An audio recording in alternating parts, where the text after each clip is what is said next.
Welcome to the Lighthouse. I'm your host, Ryan Hopenhauser, and this is the show for business leaders to unlock their full potential. Together, we're going to explore the tools, strategies, and insights that you can use to navigate the complexities of the entrepreneurial mind, maintain your mental wellness, and elevate your leadership to take your business and your life to the next level. Each episode, we're going to bring you powerful conversations with various leaders across multiple industries who have the mindsets, strategies, and tools that they've used to transform their own journey. So whether you're here to lead your team better, grow your business, or take your life in a completely new direction, this is the show for you. Let's illuminate your path forward. Welcome back to the Lighthouse. Today's guest is someone who's redefined more than just performance and really what that means. And I'm here with Coach Nick Ward. He's someone who we have a mutual friend, and Nick's career has spanned coaching professional athletes, Olympic hopefuls, and he's involved in Altus, and he's a mentor there to a lot of different coaches. And he really understands the leadership aspect, I think, of coaching, and more so what it takes for personal development, as I know he's into mountaineering and climbing and taking on these personal challenges physically that ultimately require a level of mental understanding, I think, to pursue, let alone accomplish and come out on the other side. So I'm excited to have him here today and talk about leadership psychology, leadership, and how it relates to physical fitness as well as physical challenges. So Nick, welcome to the show. And thank you for coming on, man. Yeah, appreciate it, Ryan. I was definitely inspired by seeing Joseph on with you the other week. So thanks for accepting my request to come on as well. Yeah, of course, dude. And I think a great place to start, just, I guess, piggybacking off of Joseph and talking about like his development as a coach and really what that episode was showing, I think, of like how he is really pushing himself to develop more and differentiate in the business world. And I think that you've got a unique perspective on that from, your experience and who you've worked with and what you're doing now. So I'd be curious to hear from you what you see for coaches in their own personal development and what it takes to get to that next level. Before I dive into that, just want to kind of reflect on the intro with a couple of things. So while my business name is Coach Nick Ward, I actually don't like being called coach. The reason being is that we talk about leadership. This is not a leader from here down. This is us together with my athletes to be their own coach. And I think that just takes the relationship to different levels. And I'm certainly not a mountaineer like Joseph. I live in the mountains and I pursue mountain sports. And this is a whole new chapter of my life. When I moved to South Lake Tahoe in 2016, I liked running. I played rugby. I did all the sort of typical sports and weightlifting and whatnot back in England, to move to here, where now I've become a ski instructor. I love skiing. I trail run. I trail race. I train people for that. Yeah. That's been, an enormous seismic shift. Well, I mean, just moving my family across the Atlantic 6,000 miles is a seismic shift in itself. But also, how I've had to kind of pivot and adapt from working solely really in the sports performance world to now working with what I would like to describe as just a lot of performance-minded people. It doesn't matter to me now whether you're an Olympic athlete, pro athlete. If you really want to improve your health and your performance through training with me, you're in the right place. Nice. You're not in the right place if you're a beginner. You're not in the right place if you just want to lose weight. You're not in the right place if you don't have the ability to at least show me that you've taken some ownership and been on this journey before, and you kind of know what the pitfalls are. You've just struggled to stop repeating those pitfalls. Yeah. And that's what a lot of people do. We get on this bandwagon, we get into these hero workouts, we go and think everything's got to be super high intensity. And sometimes we just need that trusted guide. And working through Altus and the likes of Dan Paff and the team there as well, it's really taught me how to be a leader in a different way, not someone shouting from the top, someone who's walking alongside you, and maybe sometimes pushing you up from behind as well, helping you move that rock uphill a little bit. Dude, I love so much of that for so many reasons, but the first is like the distinction of language. I love language, and specifically the importance of communication and the distinction of words. And I like that you define coach, because to each person, coach would mean something a little bit different. So I think it's really, really cool that you've got your own distinction. And even when you define leadership at the end there, like I very much define it the same way. It's not about being leading from the front, so to speak. It's not about shouting from the back, but it's that person that can lead from the front, run around to the back, help to push, and be able to get that communication streamlined up and down the chain. So just love that the distinction that you put there all around, man. Very cool. So No, but I've learned a lot from, even my own boys have been, key in, you observe your children growing up and the things they get into. Who do I learn from? I learn from my athletes. I learn from my children. I learn from meeting entrepreneurs like Joseph and the other business owners that I get to hang out with, even in the local town. I'm a coffee roaster for fun. yeah. This guy runs his own business in Tahoe. I run classes and I'm the head coach for the Mountain Fit program at PT Revolution. They've come out of a medical safe role and running their own business, so it's been cool to hang out with people like that.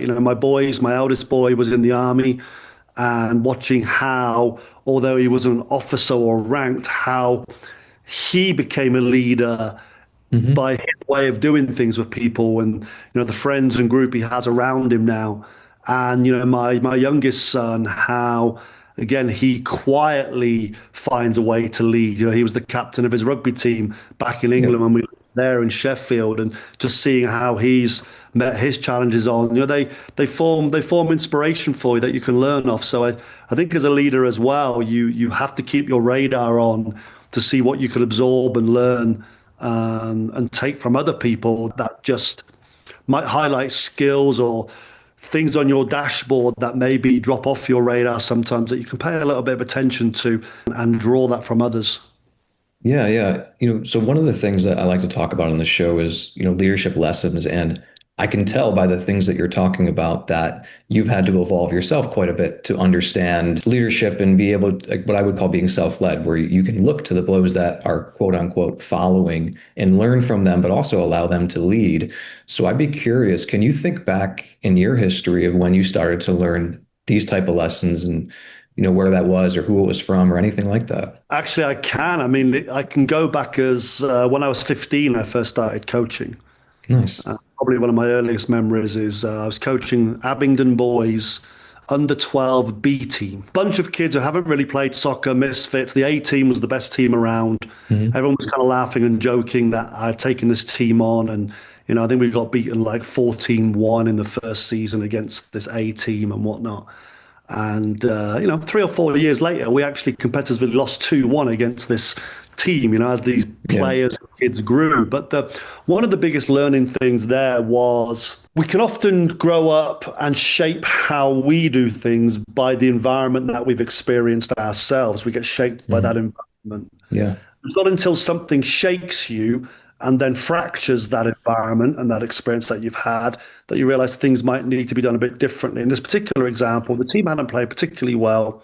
I came in at half time, and I just yelled at them all. And there's one player in particular I yelled at, and this kid started crying. And I kind of felt bad about it. But after that halftime thing, my assistant coach was one of the parents of the players, John Wheel, and he pulled me over and he said, how did you think that worked for you?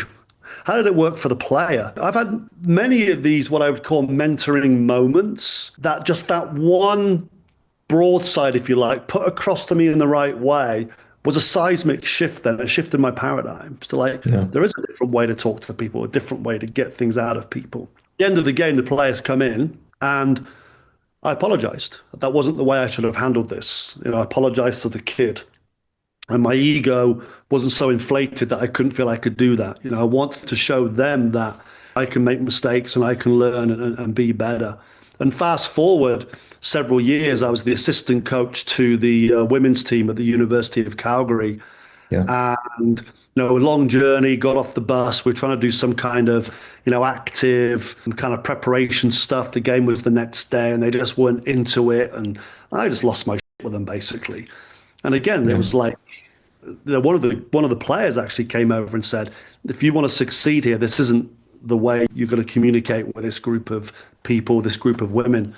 And, I had to take stock and again, was able to sit down with them and kind of go, sorry, I'm learning, help me learn. I want to be better at this. And just being authentic and vulnerable that way. Don't think it's easy to do, but you have to do it. And if you're in the right environment and an environment of people that in themselves are looking to learn and get better, I think you'll find a lot of support for that approach. Yeah, man. And like amazing story, and so many great points there. And one of the things I want to jump back to is just going back to the distinction about coach is for me, a consultant tells you what to do, but a coach brings out of you what is best in you through the right questions and in the right language. So I love that, like, thinking of that difference there in those situations of how you're going to bring out the best in those players, and also that awareness from the other coach to be able to come up to you. Like, it's so cool to see that. And you're right, to have the right and supportive environment and be able to make that transition is huge, because the other way didn't work, and you could have kept doing it, but you had the opportunity to see it. And that's like, I've always looked at awareness as the first step.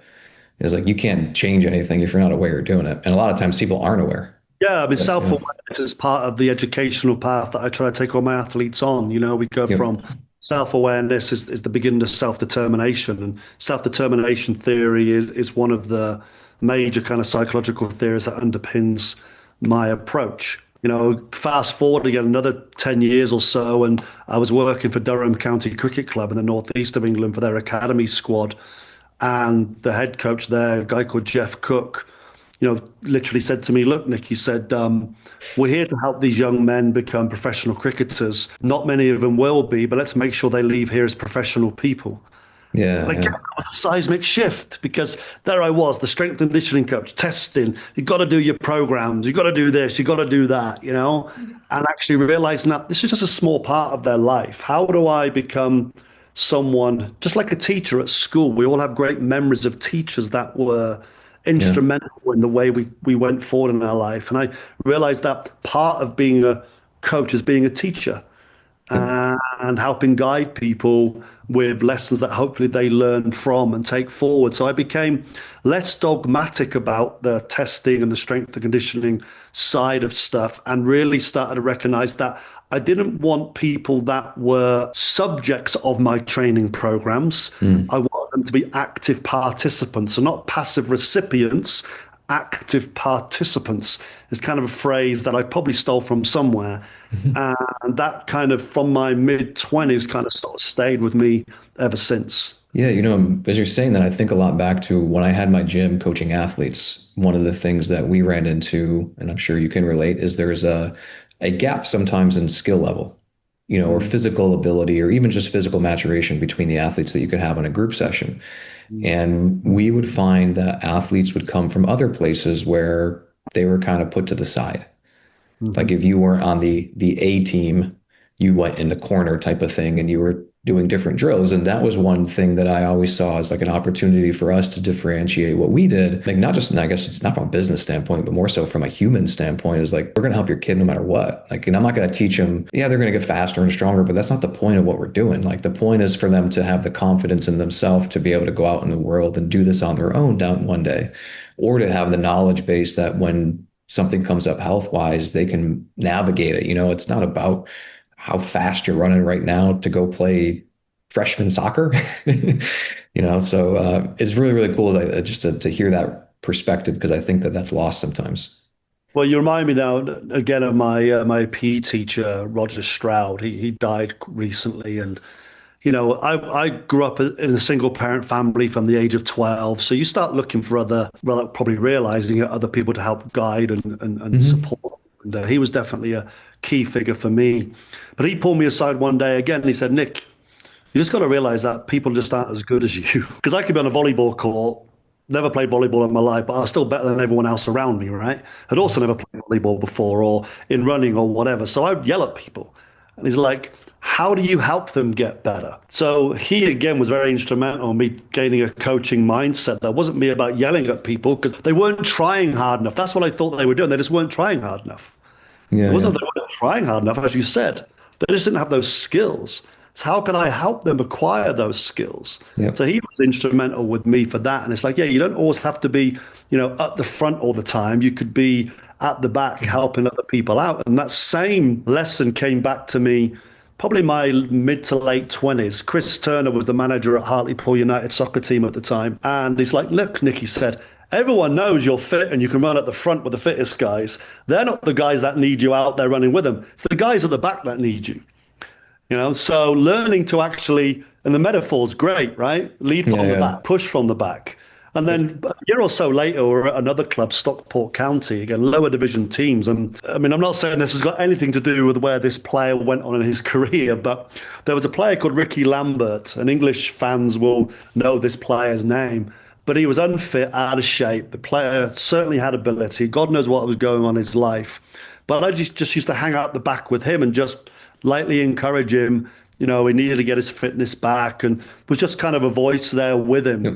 Again, no relationship to what happened next, right? But this guy ended up playing for Liverpool as a striker and England, And I think just within that environment, for that little bit of time that he was there, I like to think he found a supportive place that got him to gain some self-belief in himself again and was able to move on through his career. And sometimes all it takes, like I said, I had my mentoring moments from individuals. I like to think maybe he found a little bit of faith back in himself while he was with Stockport County for that short while that helped him then go on and reignite his career. Yeah. And I'd be curious too, just thinking of like just this concept of leading is not just telling others what to do. It's not leading the best. It's being able to bring the best out of everyone. Do you talk with your athletes about this and using it for themselves during those tough times? And just curious what tips you had for, the guys and gals that you're training that are going through some of these challenges of like, how do you help yourself in that dark time to see these things? Yeah, it's a fascinating one that moving to South Lake Tahoe in a mountain town has brought certain things that I've never necessarily been that close to closer, like suicide, self-harm, people who are in tough spots.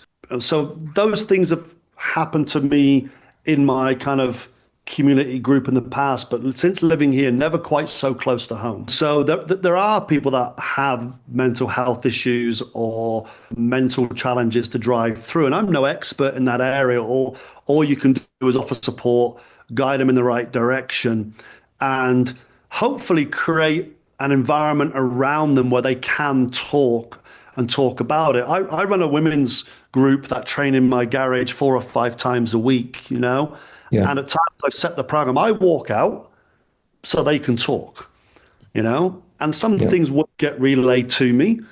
But with the work I've done through Girls Gone Strong and their certification programs, I was coaching women's sport from a young age as well, that I would like to think I'm creating a safe enough environment that people can talk and discuss about these things. And now also they talk to me about stuff as well. The key part to it for me is having a regular process of debriefs.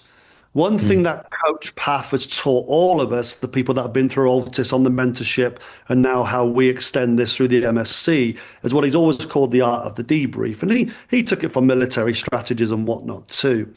But it was creating that space for that conversation and see what emerges out of that conversation. My people that I work with know that the debriefs happen all the time. They're cyclical. It's not something that just happens when there's an emergency. And so they get comfortable then bringing problems to the table. And quite simply, when I first start with people, we look at what we're doing from a systems approach. Yeah. Their purpose, what are they trying to achieve? We have the training side, we have the food side, we have the recovery regeneration side. And then we also have, are they coachable? Are they willing to be educated and learn? So we have a coachability side. Then the other side we have to as well is what's their community? What's their support network outside of working with me? So all these things, revolve and circle around each other all the time to lead, they're interconnected. They're all sort of serving that purpose. And so I tend to reflect on the 3 big rocks there, which is like the eating, the training, and the recovery. Implicit to that is, are they open-minded to learn and be educated? Yeah. A support network. It's kind of implicit in what I do. So when we do the debriefs, and I found this cadence of every 2 weeks kind of works well, and I don't do the debriefs as part of a training session or in the gym. It's done online like this. And I learned that through COVID, actually. Even the people that I see all the time, the debriefs are better done like this because it was a focused moment that we could actually dive into things. But then I simply ask them three questions. What's going well? What could be better? What do we need to change? And that's it. And as they get better at this, they get better at coming in with more meat, I guess, on the bones. I kind of remember years ago, I had this image from the Tao of coaching, and it was the skill will matrix, low skill, low will, high skill, high, and how people revolve around those. And one of the other underpinning psychological theories is the trans-theoretical model, sometimes called stages of change, underpins my approach, is recognizing where people are on this behavior change. If I'm trying to get someone to do a training program, I don't treat it as a motivational issue. I treat it as a behavioral change issue. Early days psychologists were telling me, oh, it's all about motivation. It isn't. To me, it's more about behavioral change. I feel like motivation dissipates, but the behavioral pattern established will maintain. Yeah. The key thing here is what I'm saying, adopting a regular process of debriefs with your athlete, one of which can be formal, we're sitting down, it's a scheduled session. Yep. Others is, how do you intro sessions? How do you debrief as you go along, inviting them to be part of that debrief. So open dialogue then just becomes part of the environment. Yeah. Donella Meadows, one of the best writers on systems thinking, will say, something along the lines of, your environment behaves according to what you tolerate. Mm-hmm. So you have to decide what rules you're going to tolerate if you want your environment to behave in a certain way. So this has to be regular with these people. You can't just throw it in every now and then. It has to be commonplace that you are able to have these discussions. And I think establishing some form of regular debrief process is definitely a way to do that. I love that you talk about the debrief, because one of the theories I have with dealing psychologically on self and like the entrepreneur journey and just evolution of your own mindset is that in order to continue to move forward is you got to have your own type of debrief. So I call it stream of conscious journaling, where you're every day you're going through an assessment. It's very similar to what you mentioned, actually, is like, hey, I woke up, like, today's a great day. How was yesterday? What am I excited about? What worked? What didn't work? And the more that you do that, you start to gain that awareness of self. Like you said, like you start to see your patterns of behavior that emerge, and you can connect them to different triggers, emotions, events, and you get this understanding of how you operate. Mm-hmm. And my theory with that is when you understand the past, you can accept the present, and that opens a door to a new future. And I feel like that same concept would happen with training as well, is like you understand the past work you've done allows you to get into today's training session fully present, and then boom, blast open to the next thing that we're doing. So I think it's so cool that you guys have implemented that in so many different modalities, Well, yeah, you hit the nail on the head, really, because when my skiers get to the start gate, they just got to go, okay, I've done everything I can do. All I go and do now is go ski. Yep. They can't change anything at that point. And so the process of the debrief, again, allows for honest reflection. You're talking about utilizing both lead and lag measures as part of that conversation. Some of them are quantifiable. Some of them are kind of qualitative. I let them bring their own measures in for that as well. But, they just got to know that we're in that start gate. Well, I didn't do that as well as I could have done, but I'm here and I'm okay. Sometimes it is not everything's been perfect, because nothing is perfect. And allowing them to sort of deal with that at the moment when they've now got to go and execute the race. Yeah. Very cool. Very cool. What are some other things that you give, I would say, just tip wise for your athletes when it comes to leading themselves in competitive endeavors, like when they've got to push to get to that next level? Is there any sort of like tip you give them for internal dialogue or anything to reflect on? Yes. I mean, interestingly, I'm like, go and speak to someone who's already there. It's so many people want to jump to the next level, but don't actually know what that next level is. You don't know because you're not there yet, to go and speak to people who are there. So I kind of encourage them to find other people to chat to, because I can't tell them. I've not skied at that level. I've not played rugby at that level. I've not run at that level. So go and speak to people that you can talk to. So it's been kind of cool for me that I've had Travis Ganong, Marie-Michelle Gagnon, Laila Lapagna at higher levels of the skiing world.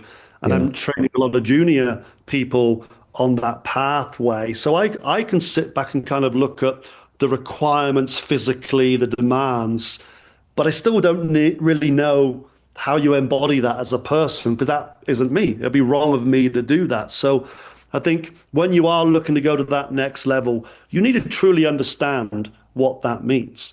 And in the case of one of my local skiers, she was Autumn under 16, literally top three in the US, fittest skier in the US.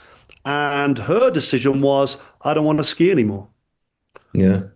And that's great. She's not being forced to do anything she doesn't want to do. I mean, she was having, certain problems around other people in the sport, and she got one small injury, and a lot of support and stuff wasn't there for her.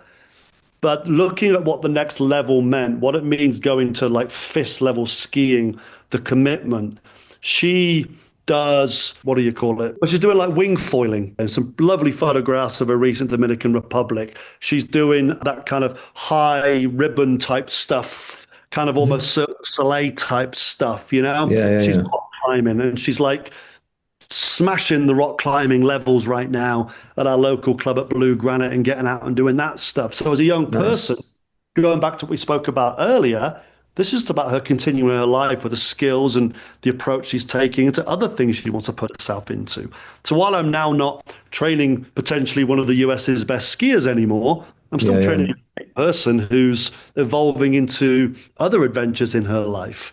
So go and find out what that next step actually is and what it might entail from a number of different sources. Yeah, I think that's so important because I think back in my days of coaching athletes and the conversations that I had to have with parents who had an expectation of their child going to that next level, but that child didn't want to go to that next level and the parent wasn't aware. And I can remember twice that I tried to share that in the most gentle, delicate way I could find. And both times it was adamantly denied and shot down.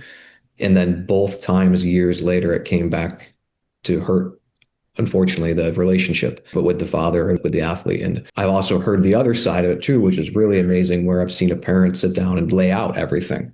Hey, here's exactly what it takes. Here's what we're going to have to miss out on if this happens. Here's what we're going to be doing. Are you okay with this? And if so, I'm willing to commit to this with you. And I think that's such a great conversation to have with them versus the other route, because, we both know where that ends up. No, that is amazing. And honestly, a few years ago, while I was working on the autism mentorship with Coach Path, him and I had a conversation afterwards. And I'm like, as my business was starting to grow and I'm getting more clients at that point, where do you say no? Actually, that's one of the reasons why I'd say no for is if I have that interview with the parents as well. And I'm like, this is not a scenario I can work with. I'm sorry.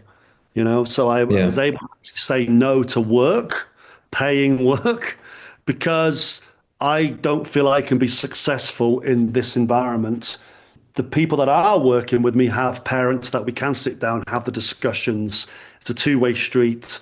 When I'm doing the debriefs with the young athletes, by the way, once every 2 weeks is just with the athlete. The second 2 weeks is with their parent or parents as well.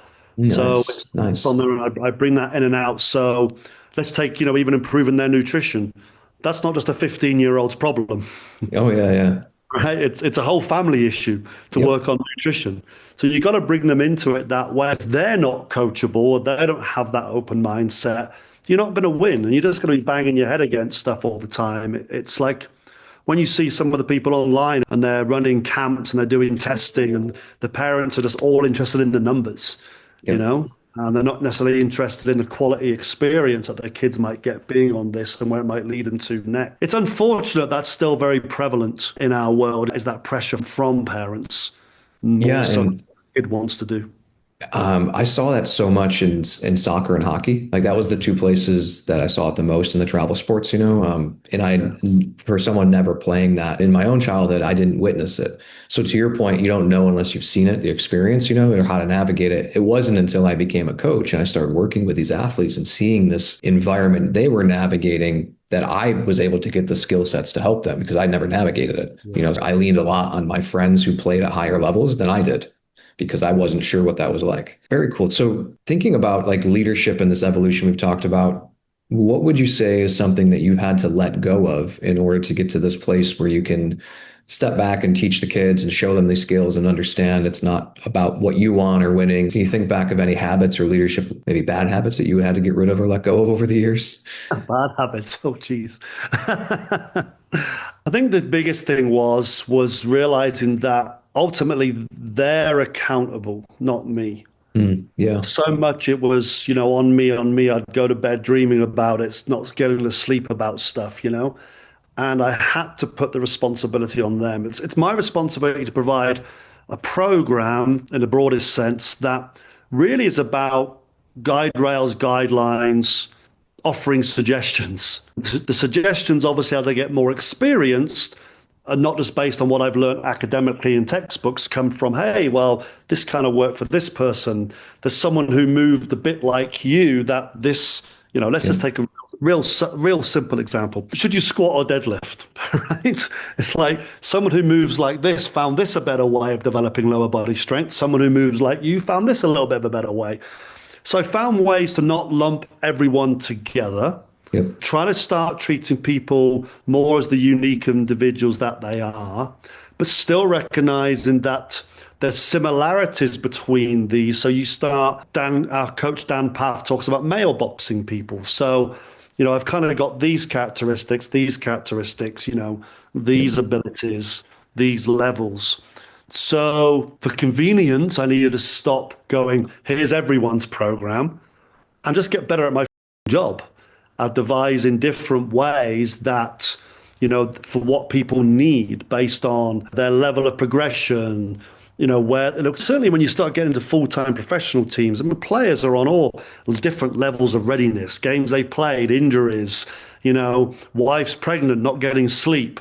So you have to really start looking at these individual nuances to base your training on more daily fluctuations than just what the plan says. So I realized that the plan was purely a guide, and the session itself then was going to become my interpretation with the athlete of what is needed today, tomorrow, and so on.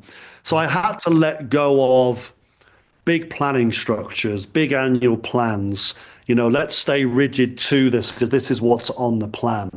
That's probably one of the biggest things I learned to let go of. But in itself then creates a whole lot of other challenges that you now have to find ways of creating decision trees.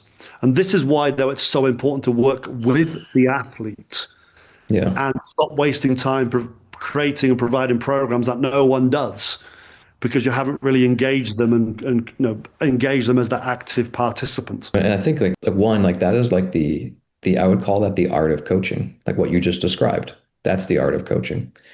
And for anyone in the fitness world, like writing a program is not coaching. No matter how much knowledge or no matter how much information you understand about coaching programs, like the knowledge is the ability to communicate it and to create the environment for the athlete to thrive in it. And I think like what you just described is a great way of explaining that art of coaching. And I imagine that in order to get to that place, that you yourself probably had to let go of a certain level of ego to understand that like my program isn't the thing. I mean, I look back now and I realize how you spoke about self-awareness. You got to remember, I was a kid who grew up that was kind of one of the smartest kids at the school, best athlete at the school, all these things. No one ever really challenged me. And then there's a part of my life where I needed to invite people in to challenge me.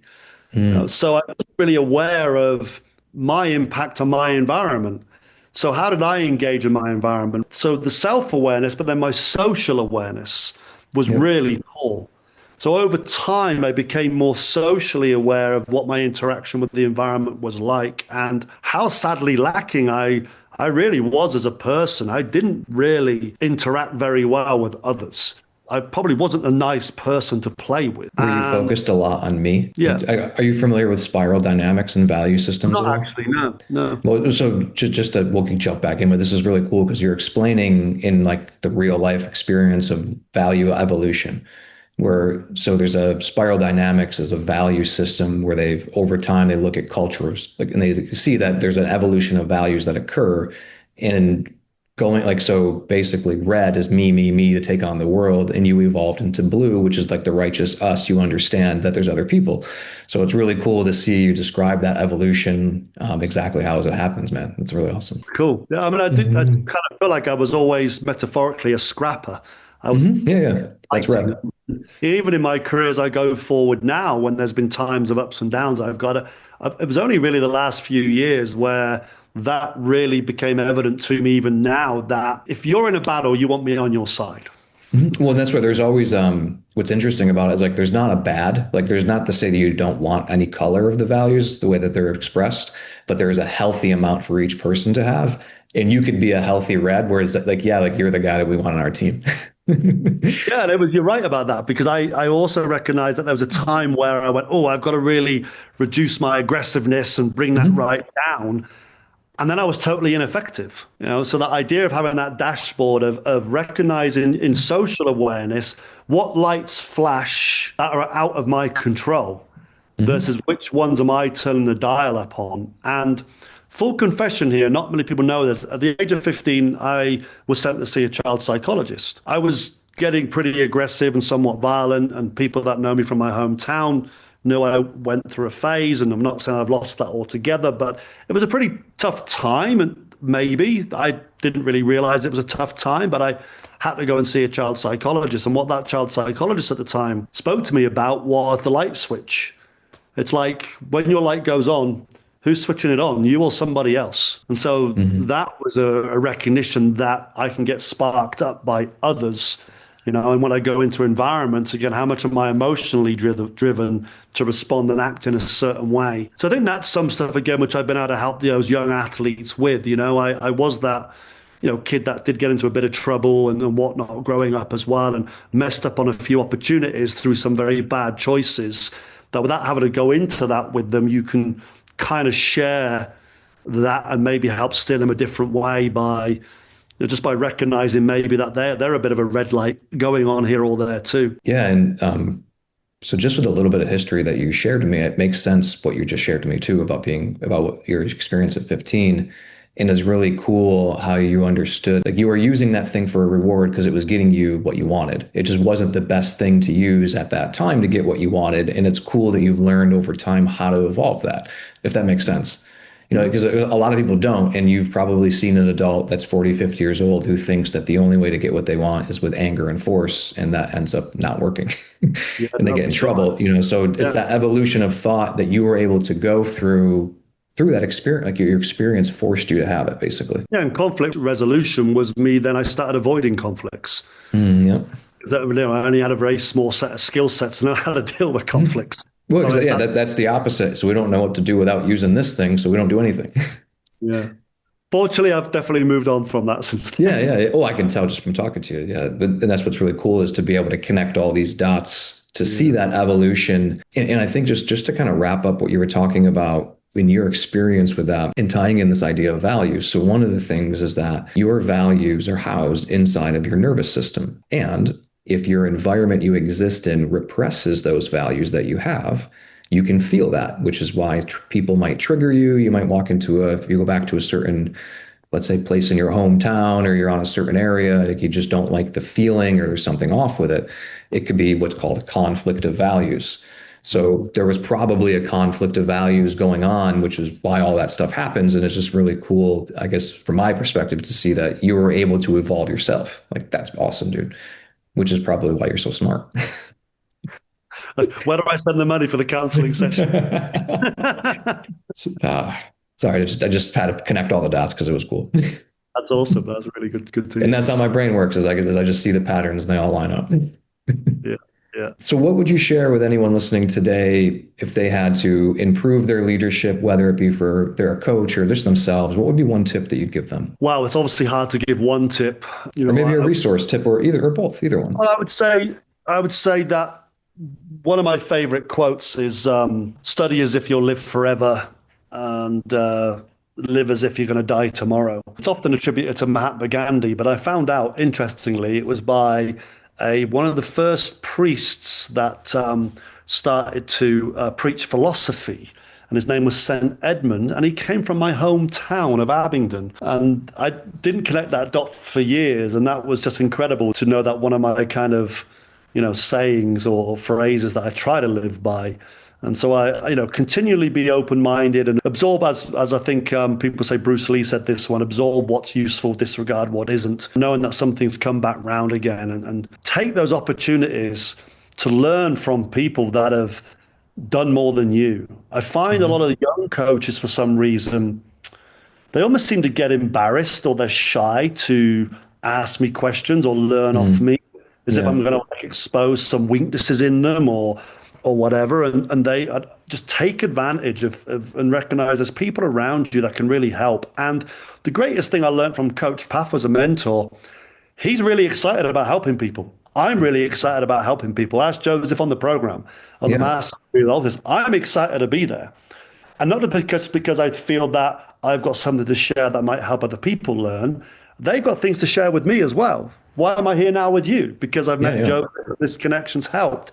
So, have that curiosity of mind to keep learning. And then, again, a broader approach to this is recognize that everything is a system. Everything is connected. Now, I'm not, going to talk about the universe and space and time. Your role, whatever your role is, it's still connected to what else is going on in that person's environment. Whether that athlete succeeds or not is not 100% down to you. Like I said earlier, what's my initial map that I put in front of people? It's them at the center as their purpose. They are at the center.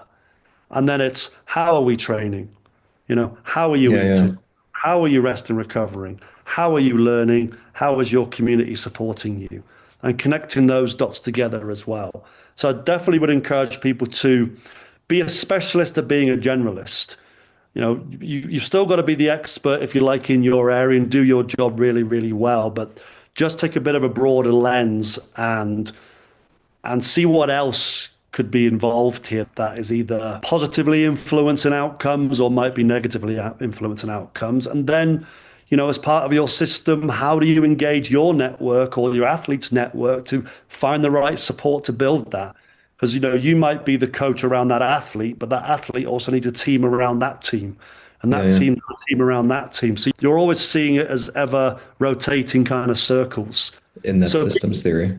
Yeah, well, that's it. Systems within a system. Yeah, man. I'm trying not to get too theoretical or philosophical about it, but I love it, man. There are free resources about all this on the Altis website. Go to the Altis website. They've got some great free PDFs and things like that you can download.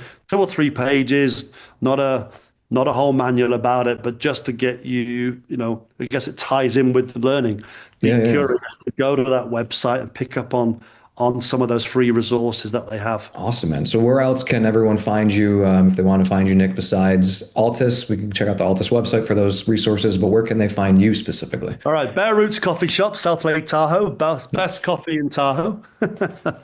Sometimes I'm Lake Tahoe TV as a TV presenter. That's another one of my side gigs. So you can find me on coachnickward.com. I based also out of PT Revolution in South Lake Tahoe, the hub for mountain athletes. We do a lot of great work there in physical therapy and performance training. Always open for people to come and visit and come and try stuff out. And, in terms of the online world, that's something I'm dipping my toe into now, is to try and really understand how I can scale or deliver what I do to more people. I very much focus on movement quality, and there is very much a connection with me and my athletes. And I'm working a way how I can scale that without losing the best elements of it. Everyone I've spoken to right now seems to want to strip out all the personal contact stuff, because as if I just want to sit here and earn passive income. Great, but actually a big part of what I do in my programs is my relationships with people, these conversations that I mentioned we have. So I am dipping my toe into that online world a bit more formally. So watch that space, and hopefully I'll see some people, on my Instagram. It's Move with Ward is my Instagram, Move with Ward. I don't really do Twitter anymore. Stick more to the Instagram page, and I'll be putting more stuff on my YouTube channel as well, which at the moment is under Coach Nick Ward too. All right, guys. So Move with Ward. Check out Coach Nick Ward on YouTube, or check out the Altis website for the resources he mentioned. That's where you can find him. Thanks again, Nick, for coming on. It's been a great convo. I'd love to hear how you've applied leadership and the distinctions that you have, but the language is spot on. So really, really cool. Thank you for coming on. And thank you everyone for listening to another episode of The Lighthouse. Thank you, Ryan. Thanks for having me, and thanks for those of you that listen in. Hey, thanks so much for taking the time out of your day to listen to the show. And if you are a small business owner and you are ready to unlock your true leadership potential, scale your profits, and build a business that actually thrives without you, here are 3 ways that I can help. Number 1, take the What Type of Leader Are You quiz. I'll leave it in the show notes. It's going to give you some great insights into the patterns that are basically running your leadership style and negatively impacting you and your team. The second way is the Lighthouse Leader Program. This is a intensive program for you to develop your leadership skills, remove the mental blocks that have been holding you back, and take you and your business to the next level. If you want to learn more about it, find me on Instagram, Ryan.Lighthouse. Shoot me a DM that says Lighthouse Leader and we can talk details. And finally, the last way would be to work with me privately. I do mentor small business owners and their teams to grow their business and remove the owner from the day-to-day operations. And if you want to learn how to do that, same thing. Go on Instagram, find me Ryan.Lighthouse, send me a DM that says mentorship. We can talk about the details of one-on-one mentorship and how I can come in and help work with you and your team. But thank you again for listening to this show, and stay tuned for next episode.